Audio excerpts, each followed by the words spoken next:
ভাই ওরে ভাই অর্জুন এত নির্গত হলো তোমার তারকনগরে বলো ভাই কেমন আছে তারকবাসীগণ সকলে আনন্দে আছে তো সকলে কুশলে আছে তো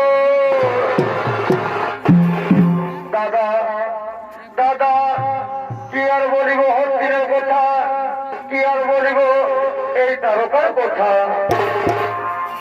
সখা শ্রীকৃষ্ণ যেদিন আমাদের ছেড়ে পৃথিবীতে করেছেন গমন সেদিন হতে বাধা দান প্রজাতি হলাম সেটাই বুঝি বল বুদ্ধি বল রণকৌশল কৃষ্ণ সরস্বতী করেছি গমন হস্তিনে ফিরে আসার উত্তর দেখি যে রক্ষণ আবার সেই করেছে ভক্ষণ বলুন বলুন দাদা এমন পরিস্থিতিতে কেমন করে সুখে থাকবে হস্তিনগর প্রজাবাসীগণ কেমন করে আনন্দে থাকবে হস্তিনগরের প্রজাবাসীগণ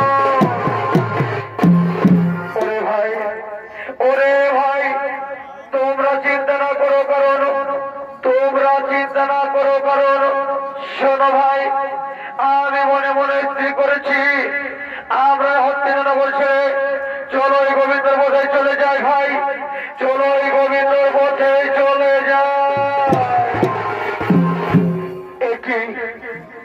একই কথা বললে দাদা একই কথা বললে তুমি বলো বলো দাদা আমরা যদি হস্তিনা ছেড়ে চলে যাই তাহলে কি হবে হস্তিনগর দাদা কার হাতে তুলে দেবে তুমি হস্তিনগরের দায়িত্ব বলো দাদা কার হাতে তুলে দেবে এই হস্তিনগরের রাজ দায়িত্ব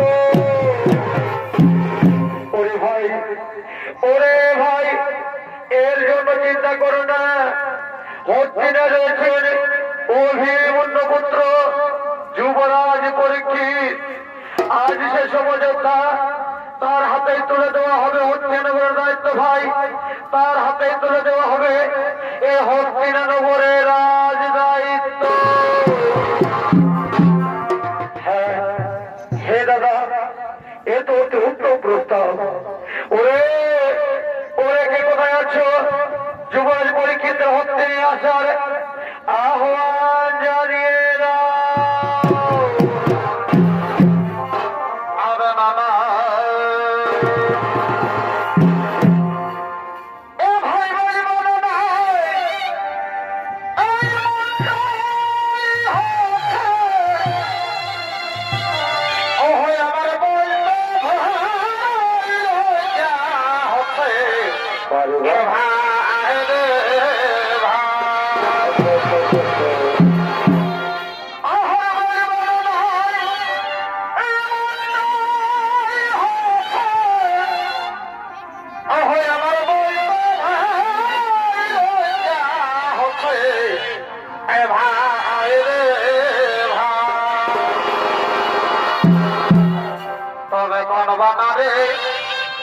ধবা হয়ে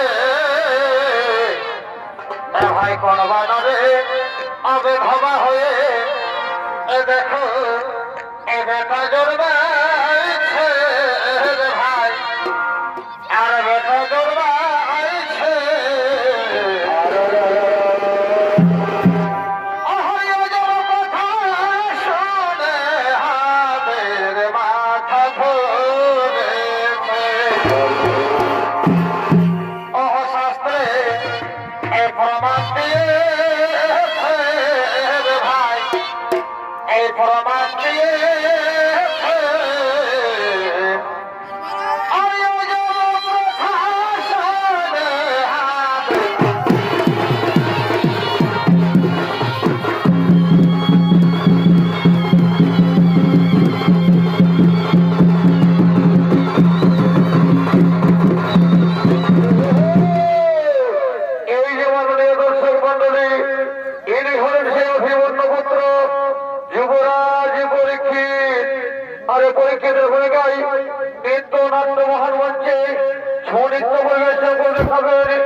সম্প্রদায়ের নৃত্য পরিচালক এক উদীয়মান তরুণ নৃত্য শিল্পী রাহুল সিং সরদার।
Oh,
শত কোটি প্রণাম আপনার চরণে।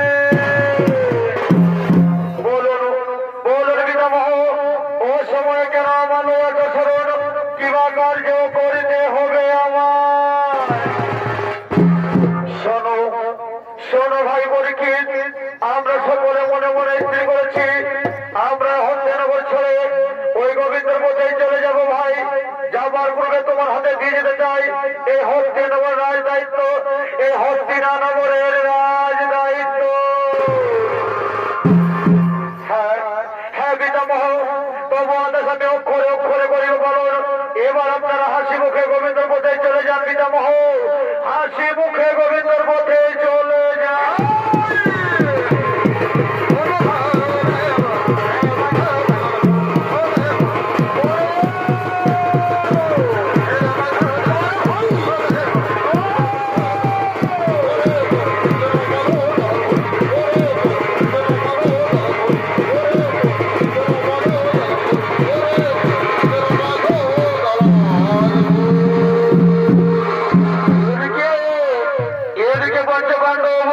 তাদের অভিমন্ত্র পুত্র পরীক্ষিতের হাতে দিয়ে গেলেন হস্তিনানগর রাজ দায়িত্ব। আর ওদিকে দেখুন সেই মর্তধাম, মর্তধামে বলি ও তার মন্ত্রী সেনাপতিকে লহন করে আবির্ভূত হতে চলেছেন অত্যাচার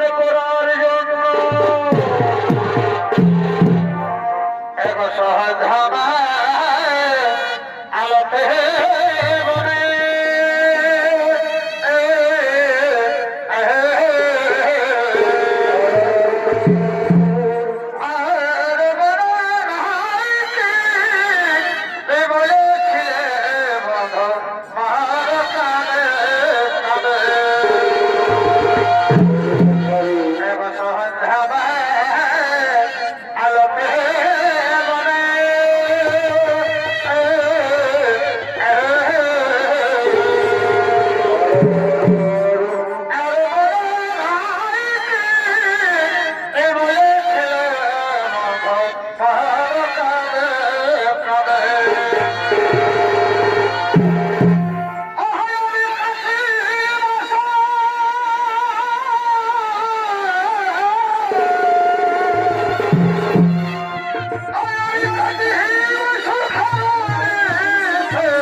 সুপরিচিত ও তার স্বর্গীয় গৌরব কর্মকাণ্ড বর্ণার্থী এ প্রদীয়মান তরুণ নৃত্যশিল্পী বিদ্যুৎ কর্মকার।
তাকে তোমরা নিয়ে এসো আমার অন্ধকার কারাগারে।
কি বলে ব্রাহ্মণ, কি বলে ব্রাহ্মণী, পারবে না ধর্মকে বিনাশ করতে?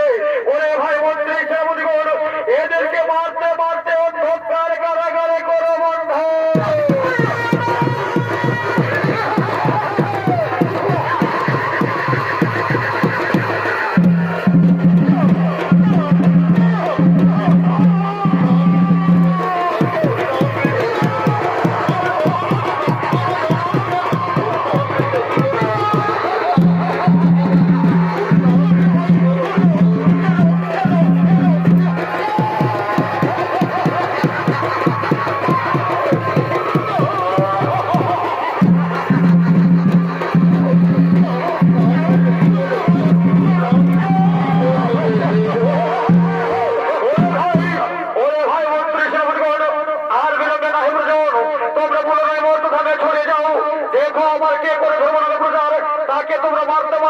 কিভাবে নিয়ে আসবে আমার অন্ধকার কারাগারে।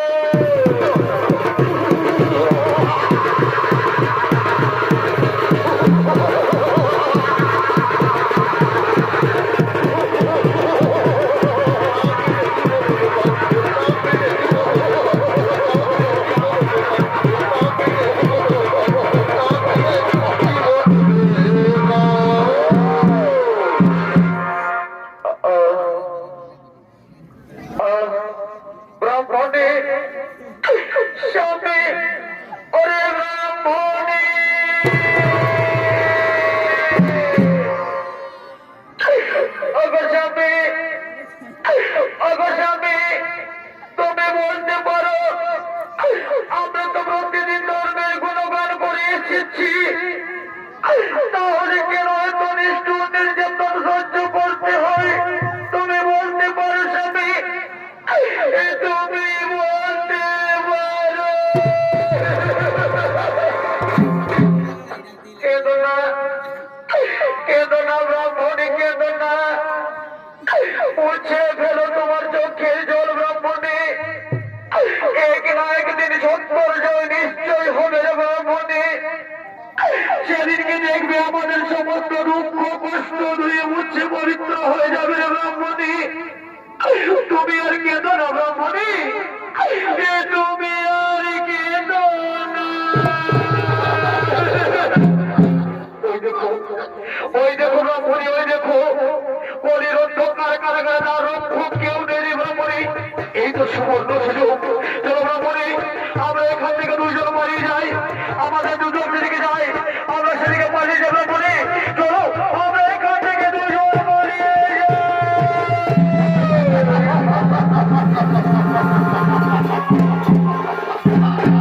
তাই তো মহামান্য ছোট দর্শক মন্ডলী, এদিকে ব্রাহ্মণ ব্রাহ্মণী কোন রকমের নিজের প্রাণ বাঁচিয়ে কলির অন্ধকার কারাগার থেকে পালিয়ে যায়।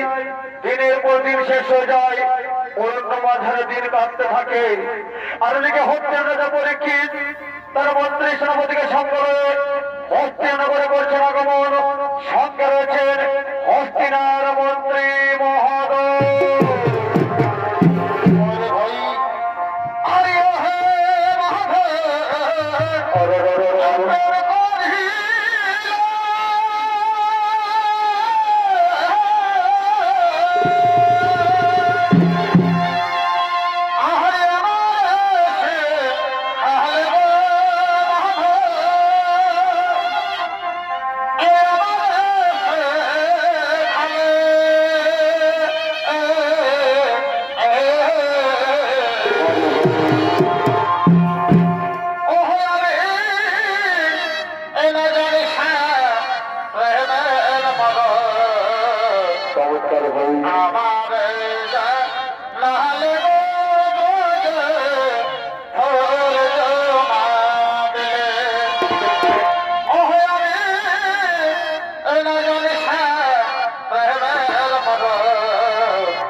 আজকের সভার বিশেষ বিবরণ ও সময় আমার 3 দিন বার হয়েছে পূরণ, তাই আমার মনে বড় আশা জেগেছে, আমার মনে বড় আকাঙ্ক্ষা জেগেছে আমি নির্গয়া শিকারে যাব ওই অরণ্য মাঝারে। তাই তোমরা বিলম্ব করো না ভাই, চলো এবার আমরা নিজের নিজে গৃহে করিব গমন। কাল সূর্য উদিত হওয়ার পূর্বে আমরা নির্গয়া শিকারে করিব গমন। হ্যাঁ মহারাজ, হ্যাঁ মহারাজ, তবুও অক্ষরে অক্ষরে করিব বলুন। চলুন মহারাজ, এবার আমরা নিজ নিজ গৃহে করিব গমন।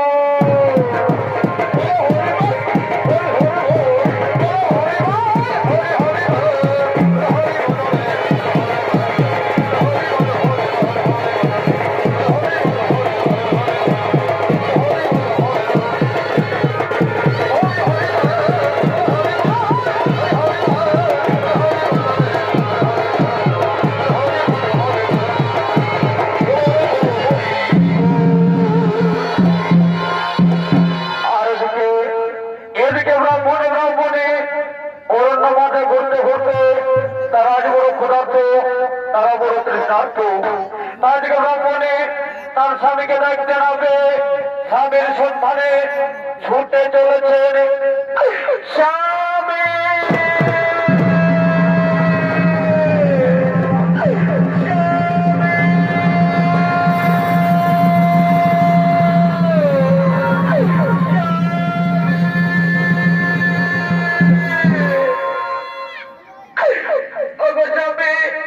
তুমি কোথায়?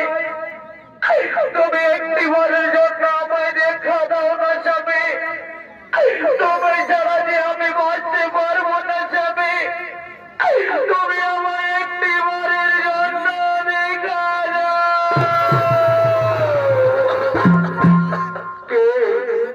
কে অরণ্যবাধারে স্বামী স্বামী বলে চিৎকার করে? এই কণ্ঠস্বর চেনা চেনা মনে হয়। হ্যাঁ হ্যাঁ, এ তো আমার ব্রাহ্মণী কণ্ঠস্বর। তাহলে তাহলে কি আমার ব্রাহ্মণী কোনো বিপদে পড়েছে? না না, এ হতে পারে না। কোথায় কোথায় আমার ব্রাহ্মণী? ওরে ব্রাহ্মণী!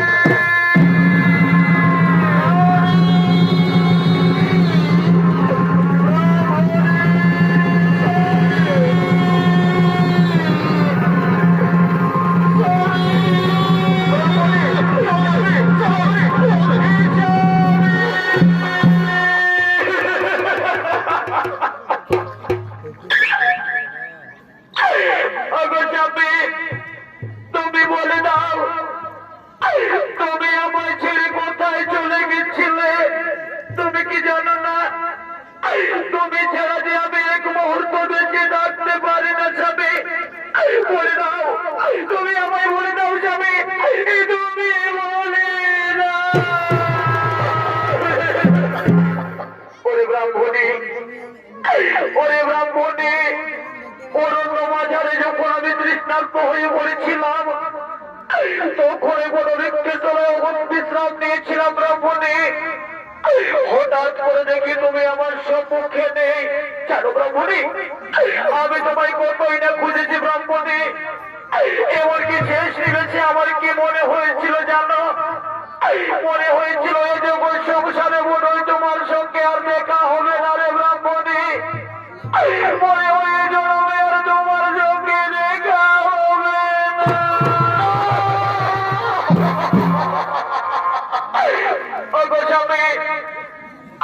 আমি তোমার দুটি পায়ে ধরে বিনতি করি গো, তুমি এ কথা মন থেকে উচ্চারণ করো না। একজন নারীর সব থেকে বড় অলঙ্কার তার স্বামী, তাই তুমি আমায় ছেড়ে কি করে পৃথিবী ছেড়ে চলে যাবে? তুমি বলে দাও স্বামী, আমি যে তোমায় ছাড়া বাঁচব না স্বামী, আমি যে তোমায় ছাড়া বাঁচব।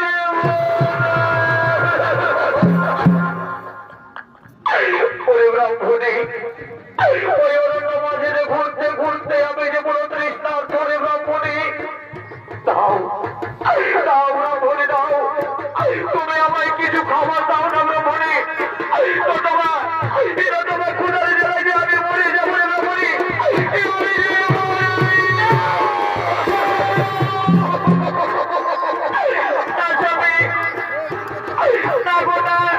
তুমি কথা বলো না, আমি বেঁচে থাকতে তোমায় কিছুতেই মরতে দেবো না গো।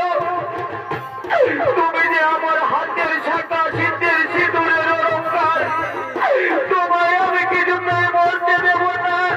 ওগো স্বামী, তুমি ওই বড় ভিক্ষায় কিছুক্ষণ বিশ্রাম নাও। ওই তো দূরে নগর দেখা যায়, আমি নগরে নগরে গিয়ে তোমার জন্য ভিক্ষে করবো স্বামী, তবু আমি তোমার অনাহারে মরতে দেবো না স্বামী, তবু আমি তোমার অনাহারে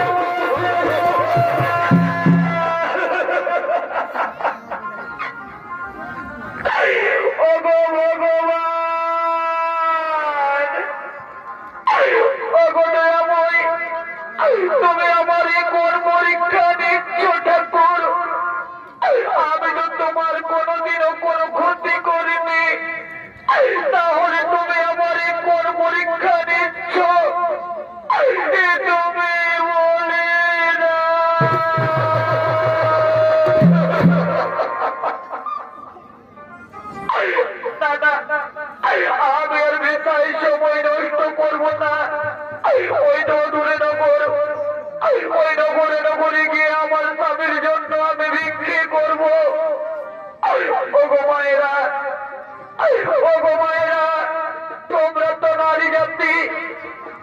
তোমরা তো জানো নারীর বেতন এ সংসারে যার স্বামী নেই তার বেঁচে থাকার কোনো অধিকার নেই। তাই দাও, তোমরা আমায় কিছু ভিক্ষে দাও, তোমরা আমার হাতের জায়গা যেতের যেত রক্ষা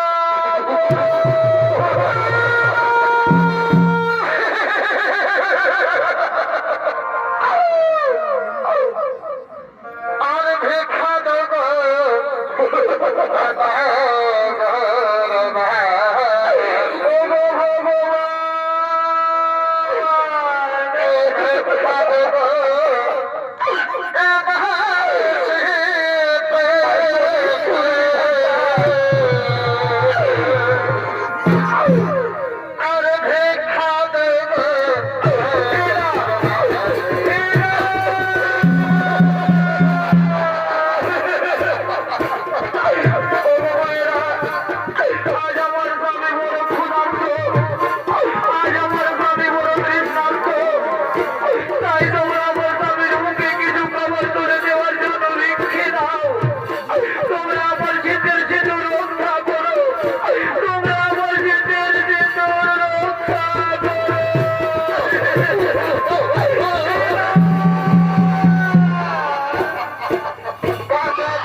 ওরে ব্রাহ্মণী, আমি যার দাঁড়াতে পারছি না রে ব্রাহ্মণী, দাও দাও ব্রাহ্মণী দাও, তুমি আমায় কিছু খাবার খেতে দাও না ব্রাহ্মণী, তুমি আমায় কিছু খাবার খেতে দাও।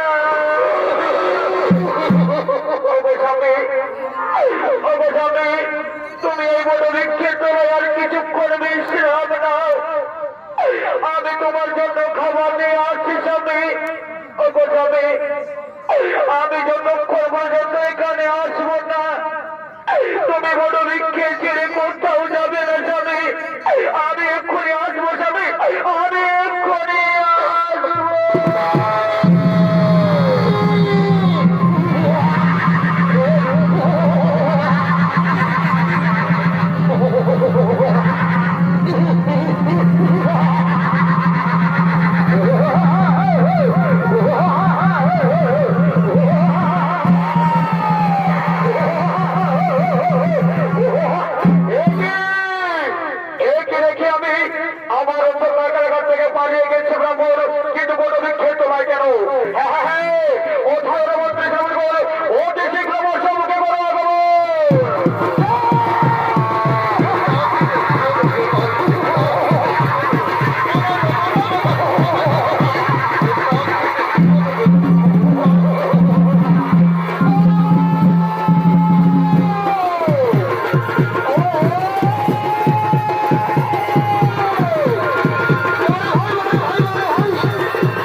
ওরে ব্রাহ্মণ, মৃত্যুর জন্য প্রস্তুত হয়ে যাও ব্রাহ্মণ, মৃত্যুর জন্য প্রস্তুত হয়ে যাও।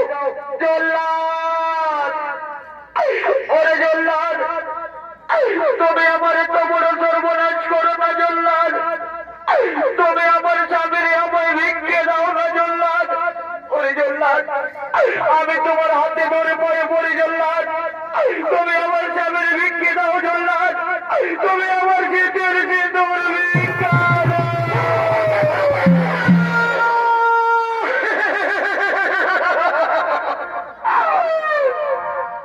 আর মেরো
দোষ নেই মহারাজ, এতে আমার কোনো অপরাধ নেই। ওরে জল্লাদ, আমি সবই বুঝতে পেরেছি। যাও জল্লাদ যাও, তুমি নিজ গৃহে যাও, তুমি নিজ গৃহে ফিরে যাও।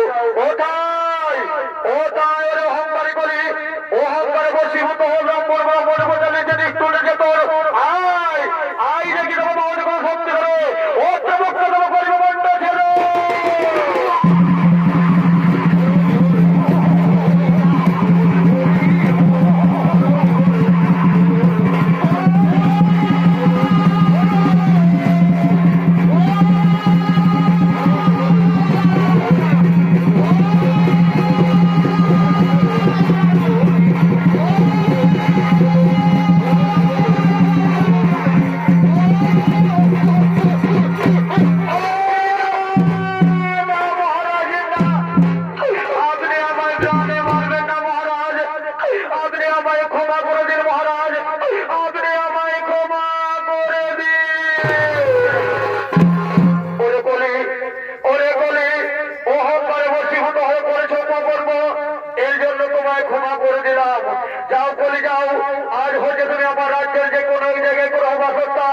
আমি তোমায় অনুমতি দিলাম।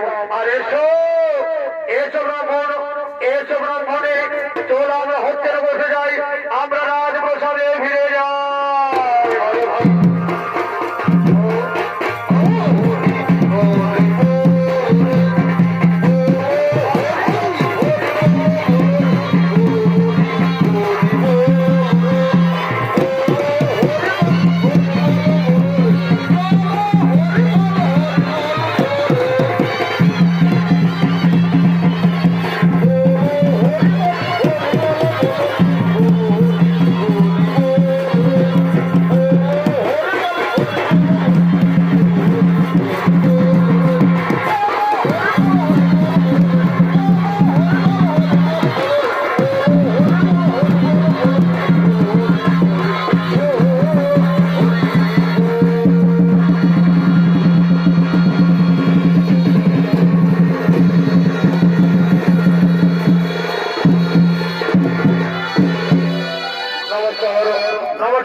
এখানে করলাম